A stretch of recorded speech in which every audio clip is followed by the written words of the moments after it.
How to make a paper circuit with an LED light. Make sure to like and subscribe this video so other kids like you can find this STEM activity. All you need for this activity is copper wire tape, a coin cell battery, LED light, and a paper circuit template. Gently peel and stick the circuit tape on the first half of the template.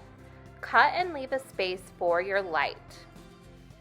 Make sure to carefully bend the tape around the corners. You're not overlapping the pieces, it's still one solid piece on that side. Gently peel and stick a new piece of circuit tape on the second half of the template, again being careful with those corners.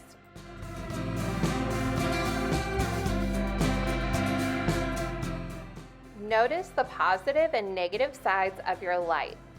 Gently unfold its legs and tape the positive, the longer side, and negative, shorter side, on top of the circuit tape that matches the template.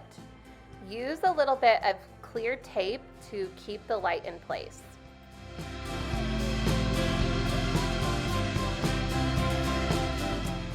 Lay the negative side of the coin cell battery on the template. Add a little tape on the corner of the battery to hold it in place, but not covering the entire battery. Fold the corner of the template to turn the switch on and off.